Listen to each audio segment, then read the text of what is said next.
Let's talk about work ethic. That's today's subject. I'm going to get right into it. I feel like we're kind of lacking today when it comes to the subject of work ethic. And let me tell you what I mean by that, okay? I think that there's an attitude right now, and it could be that it's been going on for a while and I'm just now noticing it. Not sure. You can tell me your opinion about that. I feel like the attitude that I'm talking about is some people come to work and they feel like they're lucky I even show up. They're lucky that I'm here. So if they're late or they're not, their full self as far as their energy level goes or things like that, they show up and they have this like, you're lucky I'm here attitude. They have a attitude of they don't pay me enough, so I'm going to go ahead and fill in the blank. A lot of times it's take this pen, take this extra break, just not give it my extra effort. I'm just not going to work as hard as I would if they paid me more. There's that attitude. Just stuff like that. There's just different things like that. So here's what I'm talking about, what my work ethic has been and what has really carried me far. And I've also taught this to my kids and learned this from my own parents, my mom especially. My mom owned, with her husband, who was my stepfather, they owned several Mexican restaurants in California, San Diego area. And she taught me when I was young that you need to treat your job, the place that you go to work, as if you own the place, as if you had some kind of ownership in it. She taught me that it's very important. So treat it like you own it. And what does that look like? What does that mean? So you're excited to go to work. You're excited for the opportunity of the day. Don't know what challenges you're going to face. You're excited for the opportunity to solve problems and figure things out and be like the rock star of the day if that's possible, because it's always possible. And you might make it a friendly competition with some of the people that you work with, that you can beat them at this or that, or you can be better at something and make it a friendly competition. That's kind of like taking ownership. You go there and you think of it from the customer's point of view and how can it be a better customer experience.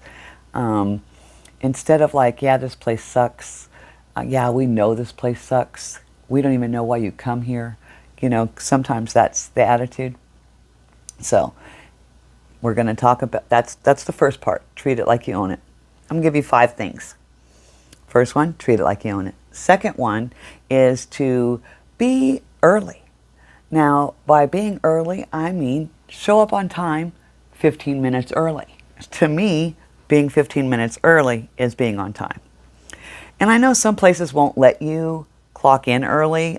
I've come across that in my recent job experience, where they don't let you clock in early. I have one job that you couldn't clock in, I think, more than 5 minutes early, which is insane to me. But there are jobs like that, I understand. But be on the premises, be ready. It's like when you went to school and you showed up, you fell asleep in class, or you didn't have a pencil, and you were late, the dog ate my homework, all these excuses. Leave those in your childhood. You're grown now and you've got a job. So that was all to train you to have this job. So be early, which is on time, 15 minutes. Even if they don't let you clock in, be ready. Be prepared. Have your pencil. Have your homework done. Be a grown-up. All right. Another thing, the third thing, is let them catch you doing something right. Let them catch you doing something good. Let them catch you doing something extra. So I call it let them catch you. But that means when you don't know the boss is looking, nobody's looking, you're not doing things because the boss is looking. You're doing it because you see something that needs to be done. Something could be swept up. I don't care if it's your job or not. I don't care if it's part of what your job description is. You see something that needs to be done, do it. do that thing, especially if it's something small like taking out the trash, wiping something up, cleaning glass, anything that's something that can just take up some time but also is productive and it enhances the customer experience.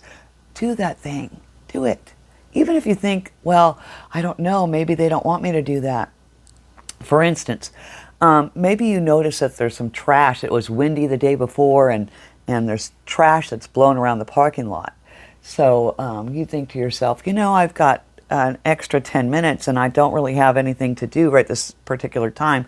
Rather than going and hiding in the bathroom or, shuffling around somewhere, hiding somewhere else, go and talk to your boss if you're accountable to somebody for where you're at and say, look, I noticed that there's some trash in the parking lot. The wind's blowing around. I'm going to take 10 minutes. I'm going to go pick that up real quick. I'll be right back. You're not asking. You're just doing it. You're going to go do it, but you're letting them know where you're at so they don't wonder where'd so-and-so go. And that shows that you're taking initiative. You're not bragging, hey, look at me, I'm going to go take out the trash. No, you're just saying, hey, look, I'm going to be gone. You're very casual about it. You're very humble about it. And you're going to go do that thing. Now, if they've got something else in mind that they're saying that they would rather have you do, then they'll say, oh, I appreciate that. I'm going to go have so-and-so do that. But I'd like you to go do this and this. That's fine. That's great. But at least, you thought about, and they will know. They will make note of it, that you took the initiative and thought about doing that thing. So do things that you see need to be done without having to be asked. So that's part of let them catch you doing something right, doing something extra. The fourth thing is have an attitude of gratitude. I know you hear that a lot. I'm sure that's so cliche now, but it still holds true. I don't care. That's something that I value very highly. I believe that we are all privileged to be able to have a place to go to and provide ourselves a way to earn income to where we can provide for our families, for ourselves, feed ourselves, pay our bills, put gas in our car. We have a way because we have the privilege of working somewhere. So I say that to you with grace, that I want you to take that to heart, have an attitude of gratitude, because it is a privilege to go someplace. You didn't put the brick and mortar together of wherever it is that you're working. You didn't pay for the commercial lease or the commercial mortgage for that place. You didn't put the idea together to have that job, that company, and you didn't hire everybody. The people that you work for, they're the ones that put all that together for you. And not just for you, for them obviously, but so that you have a place to go to work. And so I would encourage you to have an attitude of gratitude for even having that job at all. And to show that by being on time, by being letting them catch you to do something that's the right thing or the extra thing, and by being grateful and by treating it like you own it, by doing all those things, those are ways to have an attitude of gratitude, just by showing up on time and doing the things I just talked about. Also, the last thing is be a team player. Even if you are somebody that, you have like some job that you're solo at, that you do, mostly you do this one thing and you're not part of a team, but there's going to be, almost every time, there's going to be somebody that's new that comes in. Well, treat them like they're part of your team. Take them and show them, hey, they really like it when this is done or that's done, or we usually run out of this or that. Can you make sure, give them the little extra pointers for them to feel like, oh, because they're still figuring it out. They don't know the whole, the dynamics of where you're at. And you know what it's like to be the person that's new, and you're the new kid on the block, you're the new kid at school or whatever. You know what that feels like. So I encourage you to be that person that's a team player, for welcome that new person in and kind of show them the ropes a little bit so that they have a feeling of it's a good culture here. I know when I worked at Publix, they really had that kind of down pat where that was a clean environment, it was a good culture, you wanted to work there, everybody was welcoming, and you didn't feel like an outsider and like, oh, who's the new person? You didn't feel like that. You felt like, oh, cool, this is kind of a cool place.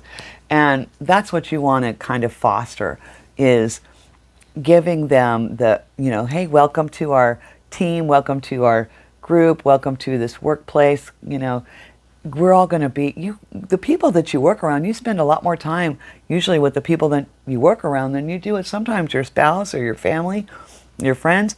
You spend more time with the people you work around. So if you're going to be working together, try to create that kind of fun atmosphere of we're all in this together. Let's do this. Let's get this done. You know, even some friendly competition is good. It's not always going to be great. It's not always going to be perfect, but you're figuring it out together. One last bonus. I'm glad you stayed till the end. The last thing I want to tell you is this bonus tip is that you need to remember, this is something that has really carried me far. Don't burn your bridges. You never know if you might need that job again later. So I'm telling you from experience, I haven't burned many bridges, but I know people that have. And I've been able to, thank the Lord, I've been able to go back to jobs. If I've moved away and then moved back, I've been able to come back to a job. You want to come back? Yes, absolutely. Hey, why don't you even manage this place? Because, you know, you worked here and you did good and you were this person, you were this way and we really liked it. And it would be great if you can be a manager. If you know, that was, you know, how it was treated for me when I came back to some of my job switch. And I mean, that was some great experiences. So that's what I give you. Those are the 5 things. I just wanted to leave you with that. Try to work on your work ethic. Be that person that adds value to the place of work. And be that person that somebody else wants to be next to at the job. Be that person for yourself. Change your attitude into an attitude of gratitude. Be grateful that you have this job. You never know what this is going to do for you. If you have any comments or thoughts or questions or anything, I'd be happy to answer them for you. In the meantime, welcome to my mess. I'm Coach Melissa. See you next time.